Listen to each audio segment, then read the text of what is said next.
Assalamualaikum warahmatullahi wabarakatuh. Halo teman-teman semuanya. Saya Zaki Maulana. Di sini saya akan menjelaskan kepada teman-teman semuanya tentang sistem pembagian kekuasaan di negara kita, yaitu negara Indonesia, pada mata pelajaran PPKN kelas 10 atau kelas 1 SMA. Baik teman-teman semuanya, bagaimana sih sistem pembagian kekuasaan di Indonesia itu? Yuk, mari kita bahas.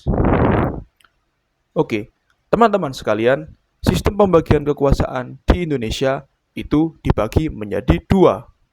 Apa saja itu? Yang pertama, ada sistem kekuasaan horizontal. Kemudian, yang kedua, ada sistem kekuasaan vertikal.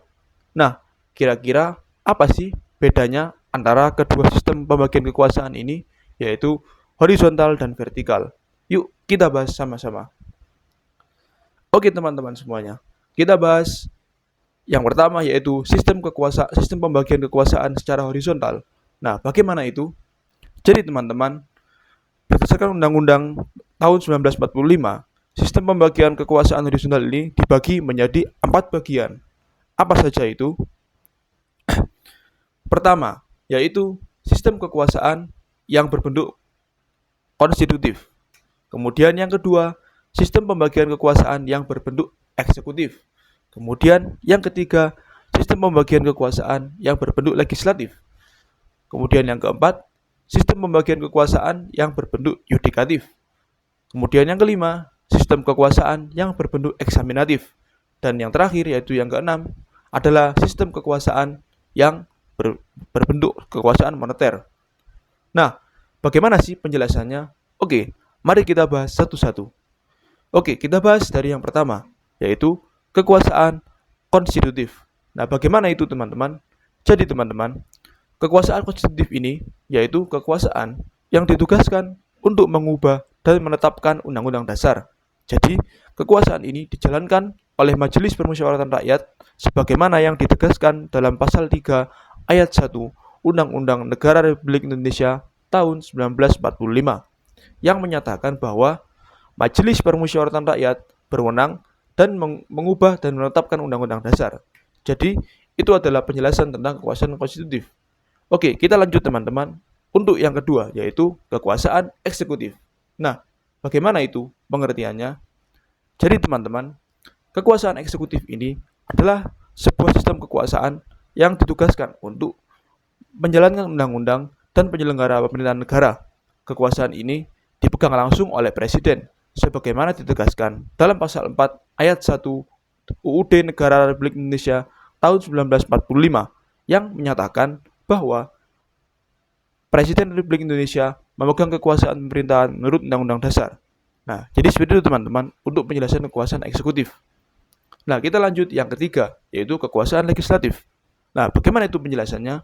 Jadi teman-teman, kekuasaan legislatif ini adalah sebuah bentuk kekuasaan yang membentuk undang-undang dan kekuasaan ini dipegang oleh Dewan Perwakilan Rakyat atau DPR sebagaimana yang ditegaskan dalam pasal 20 ayat 1 UUD Negara Republik Indonesia tahun 1945 yang menyatakan bahwa Dewan Perwakilan Rakyat memegang kekuasaan yang membentuk undang-undang. Nah, itu tadi penjelasan tentang sistem kekuasaan legislatif. Kemudian kita lanjut yang keempat, yaitu kekuasaan yudikatif atau yang biasa disebut sebagai kekuasaan kehakiman.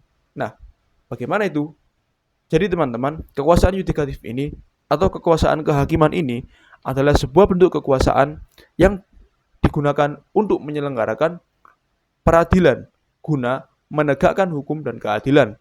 Jadi kekuasaan ini dipegang oleh Mahkamah Agung dan Mahkamah Konstitusi sebagaimana ditegaskan dalam pasal 24 ayat 2 Undang-Undang Negara Republik Indonesia tahun 1945 yang menyatakan bahwa kekuasaan kehakiman dilakukan oleh sebuah Mahkamah Agung dan badan peradilan yang berada di bawahnya.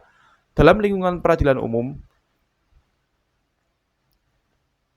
lingkungan peradilan agama, lingkungan peradilan militer, dan lingkungan peradilan tata usaha negara dan oleh sebuah Mahkamah Konstitusi.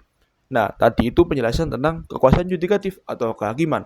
Oke, kita lanjutkan. Untuk yang kelima yaitu ada yang namanya sistem pembagian kekuasaan secara eksaminatif atau inspektif. Nah, bagaimana itu penjelasannya? Jadi teman-teman, sistem kekuasaan eksaminatif ini adalah sistem pembagian kekuasaan yang berhubungan dengan penyelenggaraan atau pelaksanaan atas pengelolaan dan tanggung jawab tentang keuangan negara. Jadi, kekuasaan ini dijalankan oleh Badan Pemeriksa Keuangan sebagaimana yang ditegaskan dalam pasal 23E ayat 1 UUD Negara Republik Indonesia tahun 1945 yang menyatakan bahwa untuk memeriksa pengelolaan dan tanggung jawab tentang keuangan negara diadakan satu badan pemeriksa keuangan yang bebas dan mandiri. Nah, tadi itu penjelasan tentang kekuasaan eksaminatif. Dan kita lanjutkan ke yang terakhir, yaitu sistem kekuasaan moneter. Nah, bagaimana itu teman-teman?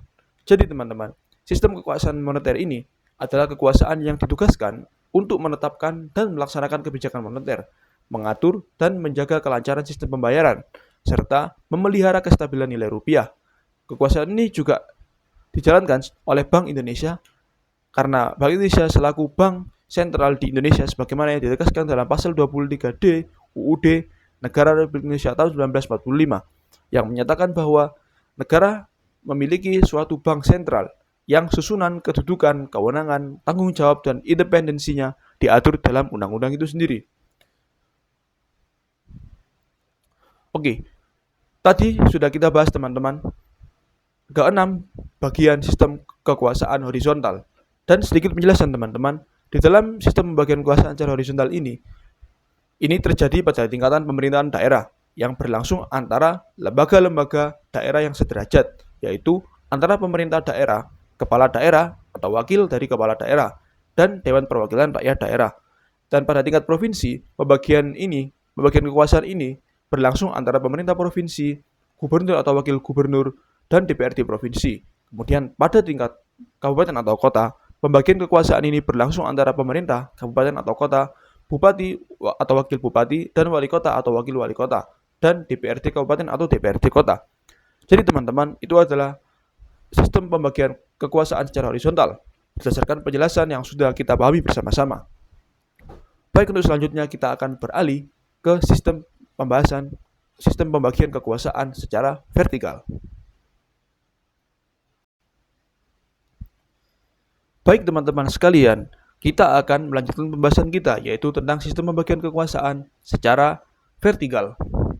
Nah, teman-teman sekalian, jadi sistem pembagian kekuasaan secara vertikal ini di Indonesia adalah sistem pembagian kekuasaan antara pemerintah pusat dan pemerintah daerah.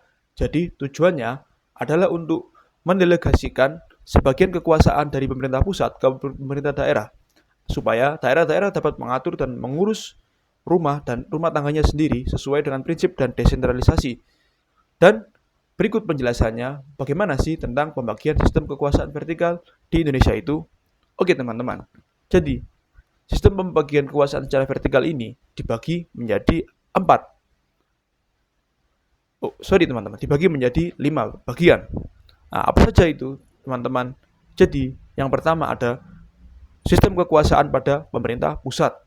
Kemudian yang kedua, sistem pembagian kekuasaan pada pemerintah daerah. Kemudian yang ketiga, sistem kekuasaan pada otonomi daerah. Kemudian yang keempat adalah sistem kekuasaan antara pusat dan daerah. Kemudian yang kelima atau yang terakhir yaitu sistem kekuasaan yang bertugas pada bagian pengawasan dan koordinasi. Nah, bagaimana sih penjelasannya? Oke teman-teman, kita akan bahas satu-satu. Oke, mulai dari yang pertama, yaitu sistem kekuasaan pada pemerintah pusat. Nah, bagaimana itu penjelasannya? Jadi teman-teman, pemerintah pusat itu memiliki kekuasaan yang mencakup seluruh wilayah Indonesia dan bertanggung jawab atas urusan-urusan yang bersifat nasional. Jadi, beberapa urusan yang dipegang oleh pemerintah pusat itu antara lain adalah 1. Pertahanan dan keamanan negara. Kemudian, yang kedua, hubungan luar negeri. Dan yang ketiga, peradilan atau hukum atau pengadilan. Kemudian yang keempat adalah moneter atau fiskal. Kemudian yang kelima dan yang terakhir adalah kebijakan tentang agama.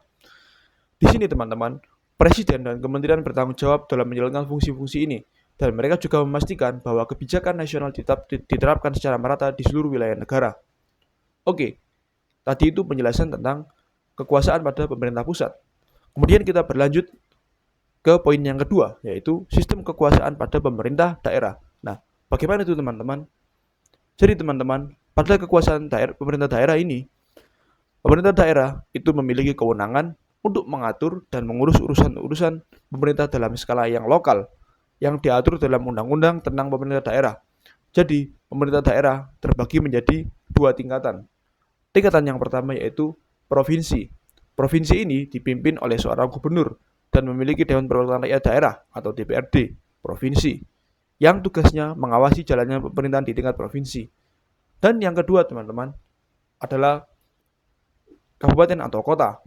Jadi wilayah ini dipimpin oleh seorang bupati untuk kabupaten atau wali kota untuk kota dan memiliki DPRD kabupaten atau kota. Baik teman-teman, tadi itu penjelasan tentang sistem kekuasaan pada pemerintahan daerah. Dan yang ketiga, kita akan membahas tentang otonomi daerah. Apa sih otonomi daerah itu? Jadi teman-teman, otonomi daerah ini memberikan kewenangan kepada daerah untuk mengatur dan mengurus urusan tertentu yang diserahkan oleh pemerintah pusat.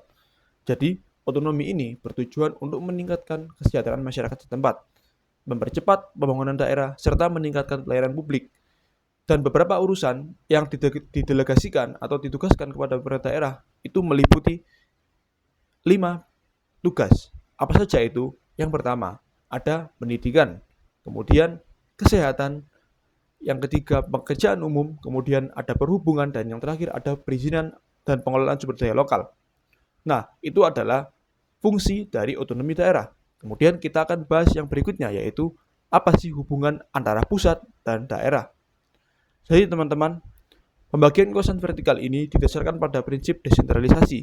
Jadi, di mana pemerintah pusat tetap memegang kekuasaan tertinggi, tetapi tetap memberikan kewenangan kepada pemerintah daerah agar dapat lebih responsif terhadap kebutuhan lokal.